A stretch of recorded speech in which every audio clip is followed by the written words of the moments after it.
शिव की कथा, महादेव की कथा सबको पवित्र करने वाली कथा है। भगवान शंकर की कथा सुनने वाला स्त्री हो या पुरुष हो,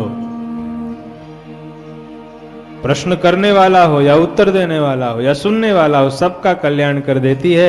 ऐसी भगवान महादेव की मंगलमयी कथा है। सदाशिव कथा प्रश्न पुरुषांश स्त्रीन पुरांति ही वक्तारम प्रक्षकम श्रोतृन जाह्नवी सलिलम यथा। जैसे गंगा का जल मनुष्यों को शुद्ध कर देता है, ऐसे भगवान शिव की कथा पूछने वाले को, बताने वाले को, सुनने वाले को, सबके चित्त को ऐसे शुद्ध कर देती है जैसे गंगा का जल हमारे तन और मन को पावन कर देता है। बोलिए श्री शिव महापुराण की जय हो। शौनक जी से सूत जी कहते हैं, यही प्रश्न, शिव कथा विषयक प्रश्न एक बार नारद जी ने ब्रह्मा जी से किया था। अरे, नारद जी ने ब्रह्मा जी से किया था? नारद जी ने प्रश्न क्यों किया? ब्रह्मा जी ने उसका क्या उत्तर दिया? कहा सुनो। एक बार की बात है, नारद जी महाराज हिमालय पर्वत पर गए और जब नारद जी महाराज हिमालय पर्वत पर पहुंचे, ऐसा रमणीक वातावरण था हिमालय पर्वत का कि नारद जी को देखते ही आनंद की अनुभूति हो गई।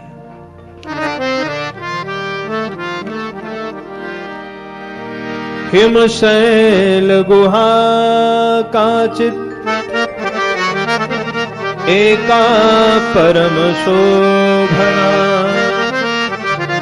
यत् समीपे सुर नदी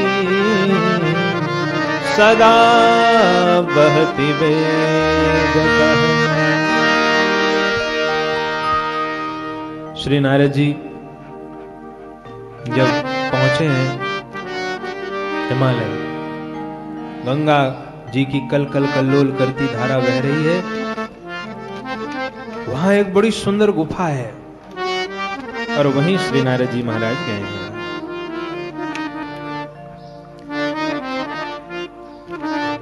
हिमगिरि गुहा एक यति पावनी, हिमगिरि गुहा एक यति पावनी, बह समीप सुर सरी सुहावनी, बह समीप सरी सुहावनी, बह समीप सुर सरी सुहावनी, बह समीप सुर सरी सुहावनी।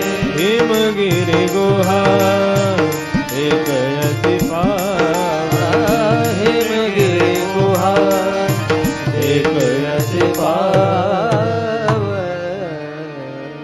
नारद जी गए वहां। तत्राश्रमो महादिव्यो नाना शोभा समन्वितः। नारद जी ने जब इतना सुंदर आश्रम देखा तो तपोर्थम सययौ तत्र नारदो दिव्य दर्शनः। नारद जी के मन में आया, यहां तो तपस्या करना चाहिए। स्थान दिव्य हो, तपस्या करने का मन करता है। जैसे ये धूमेश्वर सरकार, देखिए ऐसा लग रहा है कि मानो ये जो पहाड़ दिख रहे हैं ये हिमालय पर्वत हों, और ये जो नदी निकली हुई है मानो यही गंगा नदी है जो सदा बहति वेगतः। और वह गुफा जिसमें भगवान सदाशिव ने कामदेव को भस्म किया था, ऐसा लगता है मानो धूमेश्वर सरकार का जो गर्भगृह है यही वह जगह है जहां भगवान शिव ने कामदेव को भस्म किया था। ऐसी सुंदर रमणीक जगह। और जब नारद जी आए तो उनका मन किया तप करना चाहिए। हमारा मन भी तो यही करता है। घर में नाना प्रकार की झंझटें, भजन में मन नहीं लगता, और जैसे ही हम यहां धूमेश्वर सरकार के पास आ जाते हैं, अपने आप मन की सारे विकार दूर हो जाते हैं और भजन करने का मन करता है। परिक्रमा लगाने का मन करता है।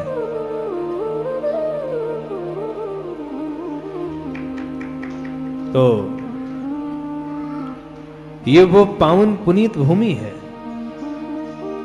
अब श्री नारद जी महाराज का मन किया है तपस्या करना चाहिए, तो नारद जी तुरंत समाधिस्थ होकर बैठ गए। बद्ध्वासनं दृढ़ं मौनि प्राणानायम्य शुद्धधि। प्राणायाम चढ़ा के नारद जी बैठ गए, और जैसे ही नारद जी बैठे तो सुमिरत हरि श्राप गति बाधे। सुमिरत हरि श्राप गति बाधे। सहज विमल मन लागी समाधि। सहज विमल मन लागी समाधि। सुमिरत हरि श्राप गति बाधि। सुमिरत हरि श्राप गति बाधि। सहज विमल मन लाग समाधि। सहज विमल मन लागी समाधि। बद्ध्वासनं दृढ़ं मौनि प्राणानायम्य शुद्धधि। नारद जी जब समाधिस्थ होकर के बैठे, अहम ब्रह्मास्मि की यह वृत्ति जो उनके भीतर स्थापित हो गई और समाधिस्थ हो गए, तो देवराज इंद्र को बड़ा भय लगा। इंद्र को लगा बाबा कहीं मेरा इंद्रासन न मांग ले भगवान से। तो इंद्र ने कामदेव को भेजा। कामदेव से कहा जाओ भाई, और तुम कुछ ऐसा करना कि जिससे जो है नारद जी की समाधि भंग हो जाए। इससे देखिए निष्कर्ष निकलता है कि सत्कर्म में बाधक केवल दैत्य नहीं है, सत्कर्म में बाधक देवता भी हैं। देवराज इंद्र भी कामदेव को भेज रहे हैं कि जाओ इनको इनकी समाधि भंग कर दो।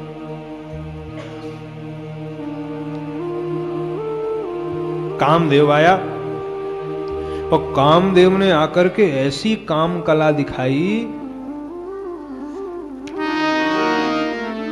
ऐसी काम कला उसने दिखाई, रंभादिक अप्सराएं नृत्य करने लगी, कंदुक क्रीड़ा करने लगी, बसंत ऋतु निर्मित हो गई। कामदेव के सभी सहचर आ गए, गण आ गए कामदेव के। काम ने पूरा प्रभाव दिखाया नारद जी के ऊपर, पर नारद जी के ऊपर काम की कला का कोई प्रभाव नहीं पड़ा। अब कितना सुंदर शिव महापुराण में लिखा है, न बभूव मुनेश्चेतो विकृतम मुनि सत्तमा। भ्रष्टो बभूव तद्गर्वो महेशानुग्रहेण। ये अनुग्रह तो भगवान महादेव का था, भगवान नारायण का था, पर नारद जी ने काम को जीत लिया। इस बात का नारद जी के अंदर अभिमान हो गया, मैंने काम को जीत लिया, मैंने काम को जीत लिया। एक बात बताइए, 56 प्रकार का भोजन कर लिया हो, व्यंजन कर लिया, खूब चकाचक मालपुआ, और उसके बाद जब डकार आ जाए, बिल्कुल जगह ना बचे पेट में, कोई डलिया में गुड़ लेके आए, बोले श्रीमान जी थोड़ा भोग लगाइए, बताओ गुड़ खाओगे फिर? अरे बोले अब गुड़ की क्या आवश्यकता है, हटाओ। इसका ये मतलब नहीं कि हमने स्वाद को जीत लिया, इसका ये मतलब है कि अभी अभी जब 56 प्रकार का व्यंजन पहले ही पा लिए हैं तो गुड़ की आवश्यकता ही नहीं है। जो गुड़ से सुंदर चीजें खाए बैठे हैं तो गुड़ की क्या आवश्यकता है। इसी प्रकार नारद जी समाधि में कर रहे थे भगवान राम का दर्शन, और राम जी हैं करोड़ों कामदेव से ज्यादा सुंदर। तो जब राम जी का दर्शन कर रहे थे तो काम क्या प्रभाव डालेगा? राम काम सत कोटि सुभग तनु। राम जी हमारे जो हैं वो करोड़ों कामदेव से ज्यादा सुंदर हैं। जो करोड़ों कामदेव से सुंदर जो स्वरूप है वो है अंदर, उसको जो देख रहा है वह काम के प्रभाव से क्या प्रभावित होगा। पर कामदेव ने प्रशंसा कर दी। कामदेव ने कहा वाह महाराज वाह, क्या कहना आपका। एक से एक लोग देखे पर संसार में आप जैसा कोई नहीं देखा। आप जैसे तो आपने काम को मुझे जीत लिया। मुझे संसार में केवल भगवान महादेव ने जीता था, पर नारद जी महादेव ने मुझे तो जीता था पर क्रोध को नहीं जीत पाए। भयो कोप कंपे उतरे लोका। धन्य हो बाबा, आप तो भगवान महादेव से भी एक कदम आगे। आपने काम को भी जीत लिया, आपने क्रोध को भी जीत लिया, और आपके अंदर तो इंद्रासन का कोई लोभ भी नहीं है। अरे आप तो साक्षात भगवान हो गए। ज्यों कामदेव ने करी प्रशंसा, नारद जी के हृदय में उत्पन्न हो गया अहंकार। इसलिए ज्यादा प्रशंसा सुनना नहीं चाहिए। प्रशंसा अगर सुने तो उसको ये माने कि ये भगवान के गुण हैं, ये भगवान की कृपा है, इसमें मेरा कुछ भी नहीं है। जैसे भरत जी ने किया है। जब भगवान राम ने भरत जी की खूब प्रशंसा करी चित्रकूट में, भरत तुम बड़े अच्छे हो, भरत भूमि रह राउरी राखी, तो भरत जी ने कहा प्रभु एक बात बताइए, बंदर अच्छा नाचे अगर तो उसमें प्रशंसा बंदर की होनी चाहिए कि उसको सिखाने वाले की होनी चाहिए। भगवान राम ने कहा सिखाने वाले की होनी चाहिए। भरत जी ने कहा अगर तोता राम राम कहे उसमें प्रशंसा तोते की होनी चाहिए या उसको राम नाम सिखाने वाले की होनी चाहिए। भगवान राम ने कहा सिखाने वाले की होनी चाहिए। तो भरत जी कहते हैं फिर आप मेरी प्रशंसा क्यों करते हो? अगर मैं बंदर के जैसा अच्छा नाचता हूं तो हे प्रभु मुझे नाच सिखाने वाले तो आप ही हो। अगर मैं तोते के जैसा राम राम कहता हूं तो मुझे राम नाम का पाठ पढ़ाने वाले तो सरकार आप ही हो, सब कुछ आप ही हो, फिर मेरी प्रशंसा क्यों करते हो? इसी प्रकार आप देखिए, आप लोग सुंदरकांड का पाठ करते होंगे,